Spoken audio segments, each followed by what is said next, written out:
Good morning बच्चों. Welcome to my online class.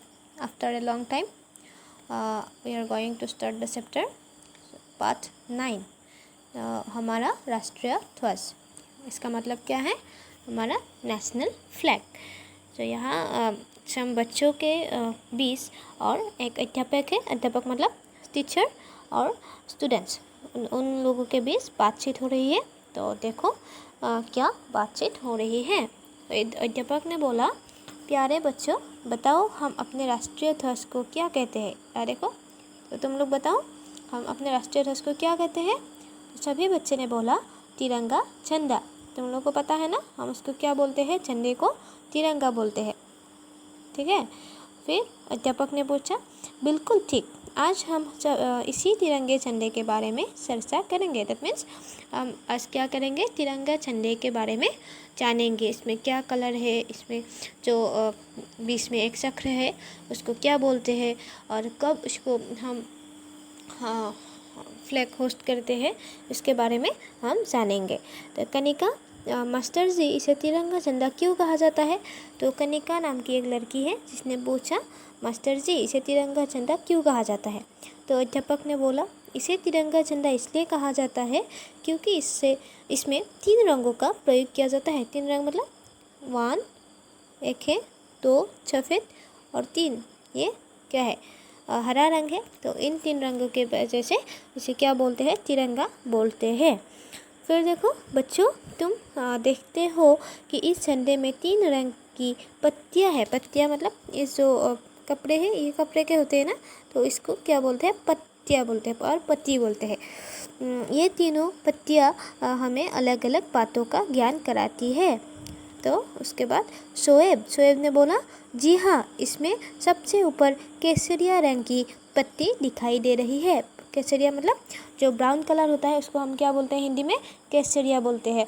और उससे भी एक अलग मीनिंग हमें पता चलता है. वाइट से भी एक अलग मीनिंग है और ग्रीन से भी अलग मीनिंग होता है. तो यहाँ देखो नेक्स्ट पेज में शिखा मतलब एक लड़की का नाम है जो स्टूडेंट है, और उसने पूछा, मास्टर जी, यह केसरिया रंग की पत्ती क्या बताती है? तो हम इस केसरिया रंग से क्या जानते हैं? तो अध्यापक ने बोला, बच्चों, केसरिया रंग वीरता और बलिदान का प्रतीक है. पुराने समय में वीर सैनिक केसरिया वस्त्र पहनकर युद्ध करने जाते थे. मतलब केसरिया मतलब ग्रीन रंग से क्या से पता चलता है? वीरता मतलब जो पहले लोग वीर से मतलब जो साहस के साथ युद्ध करने जाते थे, तो हम उससे और वो लोग क्या पहन कर जाते थे?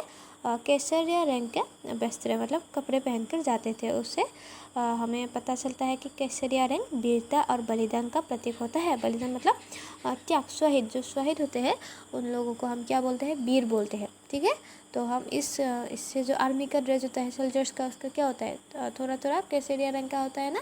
तो इसलिए हमें केसरिया रंग से वीरता और बलिदान का प्रतीक बोला जाता है.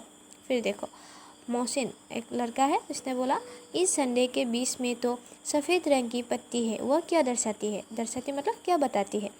फिर देखो अध्यापक ने बोला, बच्चों, सफ़ेद रंग सच्चाई, पवित्रता और शांति का प्रतीक है. हमारा देश सत्य, अहिंसा और शांति का पुजारी है. तो सफ़ेद मतलब जो हम सफ़ेद ड्रेस पहनते हैं, कब पहनते हैं? पूजा में पहनते हैं, है ना. और कोई अगर हमारे घर में पवित्र अनुष्ठान होता है, ईद होता है, और कुछ जो भी हम मनाते हैं, उसमें हम क्या पहनते हैं? सफ़ेद कलर के कपड़े पहनते हैं. तो हम क्यों पहनते हैं? ये रंग सच्चाई और पवित्रता के प्रतीक होता है, इसलिए हम सफ़ेद को क्या बोलते हैं? सच्चाई, पवित्रता और शांति का प्रतीक बोलते हैं. ठीक है. फिर देखो, मोनू, मास्टर जी, इस सफ़ेद रंग की पत्ती पर कुछ और भी बना हुआ है, वो क्या है? और भी मतलब जो चक्र है, अशोक चक्र, उससे पूछा है मोनू ने कि यह क्या है. तो अध्यापक ने क्या बोला? इस लाइन में देखो, बच्चों, सफ़ेद पत्ती पर नीले रंग का एक चक्र बना हुआ है. इसे वाराणसी के पास सारनाथ के स्तंभ से लिया गया है. सारनाथ में एक क्या है? स्तंभ है, मतलब एक पिलर है, और उससे ये चक्र लिया गया है. इस चक्र में 24 तीलियां है। तीलियां मतलब स्पोक कितना है, 24 है।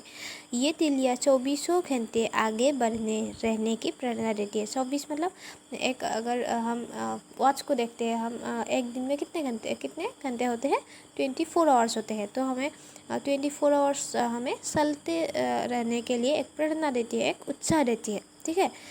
फिर देखो कनिका ने बोला, मास्टर जी अब हमें सबसे नीचे की हरी पत्ती के बारे में बताइए। तो अध्यापक ने बोला, जो रह गया, बच्चों हरा रंग हरियाली और खुशहाली का प्रतीक है। अधिक अन्न उगाकर हम अपने देश के लोगों को भूख मिटा सकते हैं। यदि हमारी धरती हरी भरी रहेगी तो प्रदूषण का खतरा भी नहीं रहेगा। हरा रंग मतलब जो हरियाली समझते हैं। ठीक है। अगर हरियाली है तो हमारे यहाँ क्या होगा, हमें प्लांटिंग करना है। ठीक है। और प्लांटिंग होगा तो क्या नहीं होगा, प्रदूषण या पोल्यूशन नहीं होगा। ठीक है। और इसलिए हमें क्या है, हरियाली और खुशहाली का प्रतीक है। खुशहाली मतलब अगर चारों ओर हरा भरा होगा, खुशियाँ होगी, तो सब लोग क्या होगा, खुशहाली होगा। ठीक है। इसलिए हमें हरा रंग क्या रहती है, हरियाली और खुशहाली का प्रतीक है। फिर देखो बच्चों, राष्ट्रध्वज को फहराते समय हमें कुछ बातों को ध्यान रखना है। फहराते मतलब हम जब हम फ्लैग होस्टिंग करते हैं तब हमें कुछ बातें याद रखना है। और ये देखो नीचे क्या है, तो देखो ये पॉइंट्स।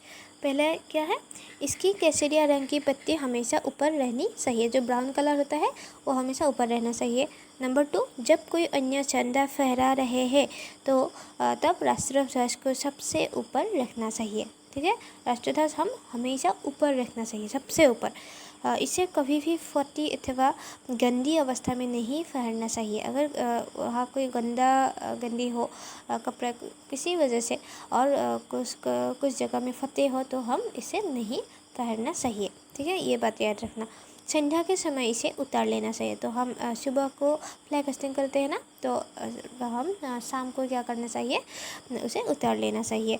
फिर हमें राष्ट्रीय झंडे का सदा सम्मान करना चाहिए। हमें उसे सम्मान देना चाहिए। ठीक है। तो ये बात तुम लोग याद रखना, क्या क्या हमें बातों को ध्यान देना चाहिए। आया समझ में बात? अगर ठीक है ना, तो तुम लोग क्या करना है, ये चैप्टर अच्छे से पढ़ना है 3 बार, और मुझे ऑडियो भेज देना। ओके। तो I hope all of you have understood clearly. So thank you, have a good day.